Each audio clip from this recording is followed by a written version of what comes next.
नमस्कार बच्चों, स्वागत है आपका। मैं हूं शीला और आप देख रहे हैं भाषा जगत।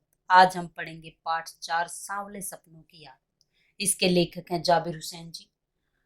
जाबिर हुसैन साहब ने यह पाठ डायरी शैली में एक संस्मरण के रूप में लिखा है। संस्मरण का अर्थ होता है पुरानी बातों को याद करके एक लेख के रूप में लिखना। तो जब सन 1987 में प्रसिद्ध पक्षी वैज्ञानिक सालिम अली साहब की मृत्यु हो गई, तो उससे जो जाबिर साहब को दुख हुआ, उस दुख को व्यक्त करने के लिए उन्होंने ये संस्मरण लिखा, सांवले सपनों की याद। सालिम अली जी एक पक्षी वैज्ञानिक थे, अर्थात वो पक्षियों का अध्ययन करते थे, उनकी आदतों पे नजरें रखते थे और वो प्रकृति प्रेमी भी थे। उन्हें प्रकृति से बहुत ही प्रेम था। जैसा कि पाठ के नाम से कि सांवले सपनों की याद। सांवले सपनों के याद का अर्थ है कि वो सपने जो जाबिर साहब ने पक्षियों के रूप में देखे थे, पक्षियों के साथ देखे थे, अब वो उनकी मृत्यु के बाद उनके साथ ही खामोश हो जाएंगे, दफन हो जाएंगे। इसलिए लेखक ने इसे सांवले सपनों की याद कहा है।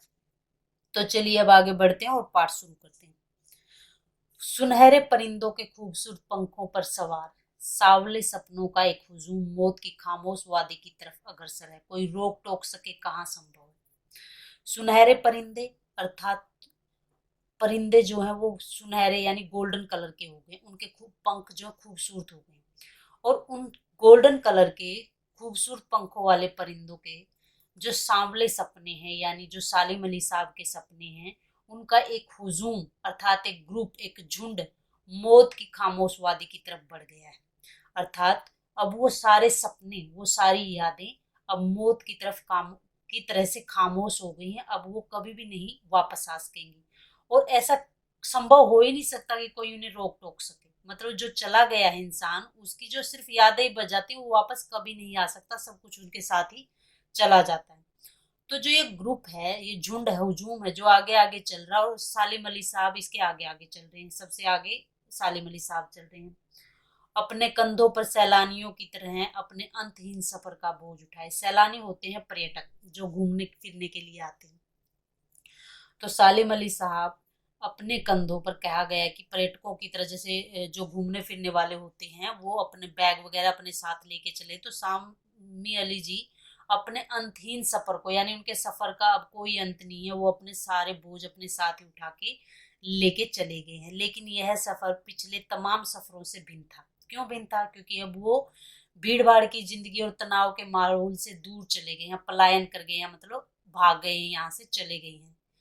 तो अब तो वो उस वन पक्षी की तरह प्रकृति में विलीन हो गए हैं। जैसे पक्षी वन में रहते हैं, वो भी इसी तरह से प्रकृति में चले गए हैं, क्योंकि इंसान आखिर मरने के बाद धरती की गोद में ही समा जाता है, तो इसी तरह वो भी चले गए हैं, जो जिंदगी का आखिरी गीत गाने के बाद मौत की गोद में जा बसे। जिस तरह से इसमें बताया गया है कि जिस तरह से वन पक्षी होते हैं वो अपनी जिंदगी का आखिरी गीत गाते हैं, यानी चहचहाते हैं और फिर मरते हैं तो वो प्रकृति की गोद में चले जाते हैं, और इसी तरह सामी अली साहब भी चले गए हैं। कोई अपने जिस्म की हरारत और दिल की धड़कन देकर भी उसे लुटाना चाहे तो वो पक्षी अपने सपनों के गीत दोबारा कैसे गा सकेगा। जिस्म की हरारत का अर्थ होता है अपने जिस्म की, यानी शरीर की गर्मी देकर। यानी जब इंसान मर जाता है, इंसान या जानवर कोई भी, तो वो ठंडा पड़ जाता है। तो अगर कोई चाहे भी तो अपने शरीर की गर्मी देकर और उसे दिल की धड़कन देकर उसे जिंदा भी करना चाहे, तो वो कभी भी जिंदा नहीं हो सकता और नहीं अपने वो गीत दोबारा गा सकता। मुझे नहीं लगता कोई इस सोए हुए पक्षी को जगाना चाहेगा। वर्षों पूर्व खुद सालिम अली ने कहा था कि लोग पक्षियों को आदमी की नजर से देखना चाहते हैं। यह उनकी भूल है। ठीक उसी तरह जैसे जंगलों और पहाड़ों, झरनों और आबशारों को वो प्रकृति की नजर से नहीं, आदमी की नजर से देखने को उत्सुक रहते हैं। भला कोई आदमी अपने कानों से पक्षियों की आवाज का मधुर संगीत सुनकर अपने भीतर रोमांच का सोता फूटता महसूस कर सकता है? यहाँ पर लेखक का कहने का अर्थ होता है कि सालिम अली साहब ने उनको एक बार कहा था कि लोग क्या चाहते हैं, वो अपनी नजरों से पक्षियों को देखना चाहते हैं। लेकिन ये सब सही नहीं है, क्योंकि कोई भी इंसान प्रकृति को इंसानों की तरह सोच के कैसे उसका लुत्फ उठा सकता है। जंगल, पहाड़, झरने, आबशार का भी अर्थ झरना ही होता है, जो निर्झर बहते रहते हैं। उनको इंसान जो है उसी तरह से देखने के लिए उत्सुक नहीं हो, बस वो देखना चाहता है कि हम इसको किस तरह से देखना चाहते हैं। कोई इंसान जब पक्षी मधुर आवाज से गीत संगीत सुनाते हैं, उस चीज को इंसान महसूस कैसे कर सकता? तो वो तो उन्हें उनकी चहचहाट ही महसूस होती है ना। एहसास की ऐसी ही एक उबड़ खाबड़ जमीन पर जन्मे मिथक का नाम है सालिम अली।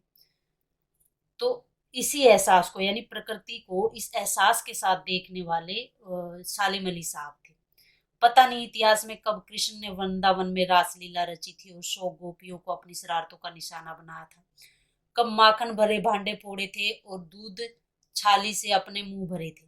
कब वाटिका में छोटे छोटे किंतु घने पेड़ों की छां में विश्राम किया था। कब दिल की धड़कनों को एकदम से तेज करने वाला अंदाज में बंसी बजाई थी और पता नहीं कब वृंदावन की पूरी दुनिया संगीत में हो गई थी। पता नहीं यह कब हुआ, लेकिन कोई आज भी वृंदावन जाए तो नदी सांवला पानी उसे पूरे घटनाक्रम की याद दिला देगा। हर सुबह सूरज निकलने से पहले जब पतली गलियों से उत्साह भरी भीड़ नदी की ओर बढ़ती है तो लगता है जैसे उस भीड़ को चीर कर अचानक कोई सामने आएगा और बंसी की आवाज पर सब किसी के कदम थम जाएंगे।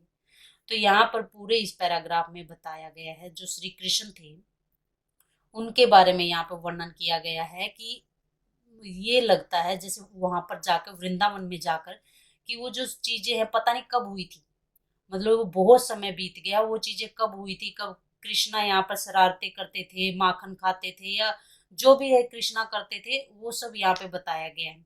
लेकिन अभी भी अगर वहां पर जाते हैं तो ऐसा महसूस होता है कि एकदम से श्री कृष्ण भगवान आएंगे और हमें उसी तरह से बंसी सुनाएंगे और हम सबके कदम रुक जाएंगे। बंसी मतलब बांसुरी सुनाएंगे और हम सबके कदम वहीं पे रुक जाएंगे, हम मंत्रमुग्ध हो जाएंगे। यानी उनकी बांसुरी की जो आवाज है, संगीत है, म्यूजिक है, उसमें हम खो जाएंगे। और हर शाम सूरज ढलने से पहले जब वाटिका का माली सैलानियों को हिदायत देगा, जो वाटिका को कर रख रखाव करने वाला माली है, वो जब पर्यटकों को हिदायतें देता है कि कुछ क्षण और रुकना है, कुछ देर के लिए और रुकना, उसके बाद आप चले जाएंगे, तो उस पूरे माहौल में उस संगीत का जो वो वाटिका है, वो जगह है, उसका पूरा संगीत का जादू क्या है, श्री कृष्ण की बांसुरी से भर जाता है। अर्थात इंसान जो है हम इमेजिन कर लेते हैं और सोच लेते हैं कि यहाँ पे श्री कृष्ण बांसुरी बजा रहे। मिथकों की दुनिया में इस सवाल का जवाब तलाश करने से पहले एक नजर कमजोर काया वाले उस व्यक्ति पर डाली जाए जिसे हम सालिम अली के नाम से जानते हैं। उम्र को सती तक पहुंचाने में थोड़े ही दिन बचे थे। संभव है लंबी यात्राओं की थकान से उनके शरीर को कमजोर कर दिया और कैंसर जैसी जानलेवा बीमारी उनकी मौत का कारण बनी हो, लेकिन अंतिम समय तक मौत उनकी आंखों से वह रोशनी छीनने में सफल नहीं हुई जो पक्षियों की तलाश और उनकी हिफाजत के प्रति समर्पित थी। सालिम अली की आंखों पर चढ़ी दूरबीन उनकी मौत के बाद ही तो उतरी थी। अब यहाँ पे लेखक कहते हैं कि मिथकों से, यानी झूठी, मिथक होते हैं झूठी बातें या पुरानी बातें, तो इस मिथकों से भरी हुई दुनिया में उस कमजोर काया वाले यानी वो दुबले पतले शरीर वाले व्यक्ति पर नजर डाली जाए जिनका नाम सालिम अली था। उनकी उम्र 100 वर्ष होने में भी थोड़ा ही समय था। सती का अर्थ होता है 100 वर्ष का समय, तो उनकी उम्र क्या है, 100 वर्ष होने में थोड़ा ही समय बचा हुआ था। तो वो शायद कमजोर हो गए क्योंकि उन्होंने लंबी लंबी यात्राएं की थी पक्षियों को वॉच करने के पीछे, पक्षियों को का अध्ययन करने के पीछे, और उनको कैंसर की बीमारी थी जो एक जानलेवा बीमारी होती है, तो उसके कारण ही उनकी मौत हुई है शायद, क्योंकि वैसे तो वो बहुत ही हिम्मती इंसान थे। लेकिन अंतिम समय तक भी उनकी आंखों की रोशनी एकदम सही सलामत थी क्योंकि वो क्या पक्षियों की तलाश में और उनके हिफाजत के प्रति समर्पित थे, तो शायद इसीलिए उनकी आंखों की रोशनी अभी तक सलामत थी। और यहाँ पर लेखक कहना चाहते हैं कि जब मतलब वो बिल्कुल आखिरी समय आ गया था सालिम अली साहब का, तब भी वो बर्ड वॉचिंग करते रहते थे, यानी उनकी दूरबीन जो है उनके आखिरी समय तक भी उनके साथ ही थी। उन जैसा बर्ड वॉचर शायद ही कोई हुआ हो, लेकिन एकांत क्षणों में सालिम अली बिना दूरबीन भी देखे गए हैं। दूर क्षितिज तक, क्षितिज मतलब कि जहां पर धरती और आसमान मिलते हुए दिखाई देते हैं, फैली जमीन और झुके आसमान को छूने वाली उनकी नजरों में कुछ कुछ वैसा ही जादू था जो प्रकृति को अपने घेरे में बांध लेता। सालिम अली उन लोगों में से थे जो प्रकृति के प्रभाव में आने की बजाय प्रकृति को अपने प्रभाव में लाने के कायल होते हैं। उनके लिए प्रकृति में हर तरह एक हंसती खेलती रहस्य भरी दुनिया पसरी थी। यह दुनिया उन्होंने बड़ी मेहनत से अपने लिए गढ़ी थी। लेखक कहते हैं कि वो बहुत अच्छे बर्ड वॉचर थे और उनके जैसा बर्ड वॉचर शायद ही कोई हुआ होगा। कभी कभी सालिम अली साहब एकांत क्षणों में यानी अकेलेपन में बिना दूरबीन के भी देखे गए हैं, क्योंकि वो हर वक्त दूरबीन अपने साथ रखते थे कि क्या पता कहीं पक्षी दिखाई दे जाए। तो जो दूर क्षितिज तक जमीन फैली हुई हो और जहाँ पे आसमान और जमीन मिलते हुए दिखाई दे रहे हैं, तो उनकी नजरों वहां तक देख लेती थी, उन्हें बहुत अच्छा दिखाई देता था। वो ऐसे व्यक्ति थे कि जो प्रकृति को अपने प्रभाव में बांध लेते थे, और उनके लिए ये जो प्रकृति की दुनिया थी वो एक रहस्यमय दुनिया की तरह थी, और उन्होंने दुनिया को अपने अनुसार ही मतलब सोच समझ लिया था, गढ़ लिया था। गढ़ने का अर्थ होता है बनाना। इनके गढ़ने में उनकी जीवन साथी तहमीना ने काफी मदद पहुंचाई। तहमीना उनकी बीवी का नाम था। तो जो वो प्रकृति के इतने बड़े प्रेमी थे, तो उनकी पत्नी तहमीना ने इसमें उन काफी मदद की थी। तहमीना जी और सालिम जी स्कूल के दिनों से ही साथी थे, सहपाठी थे। अपने लंबे रोमांचकारी जीवन में ढेर सारे अनुभव के मालिक सालिम अली एक दिन केरल के साइलेंट वैली को रेगिस्तान हवा के झोंकों से बचाने का अनुरोध लेकर चौधरी चरण सिंह जी से मिले थे। वे प्रधानमंत्री थे। तो इस पूरे पैराग्राफ में बताया गया है कि सालिम अली साहब ने जब केरल में एक साइलेंट वैली जगह है, वो बहुत ही रेगिस्तानी तरह की थी, तो उस तरह जगह को हरा भरा करने के लिए वो चौधरी चरण साहब जो प्रधानमंत्री थे उस समय के, यानी प्राइम मिनिस्टर थे, उनसे मिले थे। और चौधरी साहब की मिट्टी, गांव की मिट्टी पर पड़ने वाले पानी की पहली बूंद का असर जानने वाले नेता थे। मतलब वो भी प्रकृति के लिए काफी चिंतित थे और हर चीज का ख्याल रखने वाले थे। तो पर्यावरण के संभावित खतरों का जब चित्र सालिम अली साहब ने उनके सामने रखा, यानी बताया कि पर्यावरण के संभावित खतरे क्या हैं, तो उनकी आंखें नम हो गई, यानी वो भी दुखी हो गई। आज सालिम अली नहीं है, चौधरी साहब भी नहीं है, क्योंकि दोनों ही चले गए हैं, मृत्यु हो गई है उनकी। कोई भी नहीं बचा है। कौन बचा है जो सौंधी मिट्टी पर उगी फसलों के बीच एक नए भारत की नींव रखने का संकल्प लेकर? कौन बचा है जो अब हिमालय और लद्दाख की बर्फीली जमीनों पर जीने वाले पक्षियों की वकालत करेगा? अर्थात कि अभी पर्यावरण और प्रकृति और पक्षियों के बारे में सोचने वाला कोई नहीं बचा है। सालिम अली ने अपनी एक आत्मकथा लिखी थी जिसका नाम था फॉल ऑफ स्पैरो। मुझे याद आ गया कि D.H. लॉरेंस की मौत के बाद लोगों ने उनकी पत्नी फ्रीडा लॉरेंस से अनुरोध किया था कि वह अपने पति के बारे में कुछ लिखे।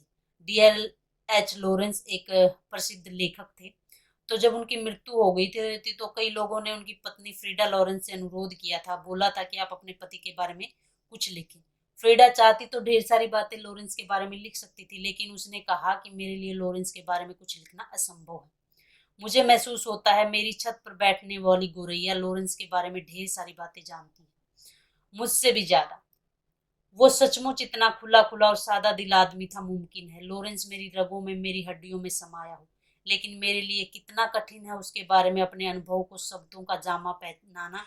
मुझे यकीन है मेरी छत पर बैठी गोरैया उसके बारे में और हम दोनों के बारे में मुझसे ज्यादा जानती है।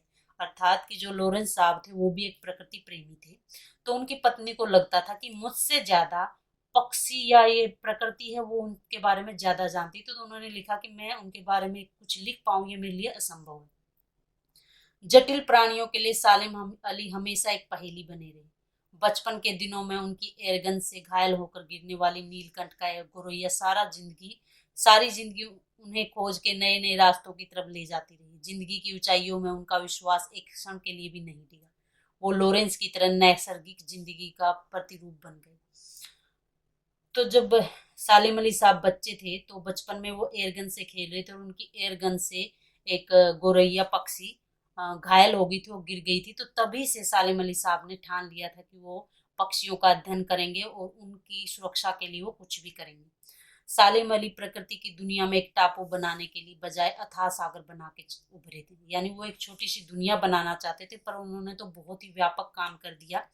जो लोग उनके भ्रमणशील स्वभाव यानी घूमने फिरने के स्वभाव और उनकी यायावरी यानी यायावरी भी घूमना फिरना होता है, तो यायावरी से परिचित हैं, उन्हें महसूस होता है कि वो आज भी पक्षियों के सुराग में ही निकल पड़े। यानी उनकी मृत्यु के बाद भी लोगों को यही लगता है कि उनकी मृत्यु नहीं हुई, बल्कि वो पक्षियों की खोज में कहीं निकल पड़े हैं और बस अभी गले में लंबी दूरबीन लटकाए अपने खोजपूर्ण नतीजों के साथ वह लौट आएंगे। जब तक वो नहीं लौटते क्या उन्हें कहा गया हुआ मान लिया जाए? मेरी आंखें नम है, सालिम अली तुम लौटोगे।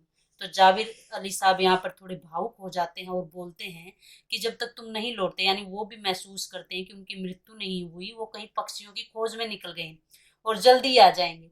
तो वो कह रहे हैं कि जब तक तुम नहीं लौटते हो, क्या मैं ये मान लूं कि आप कहीं पक्षियों की खोज में गए हुए हैं?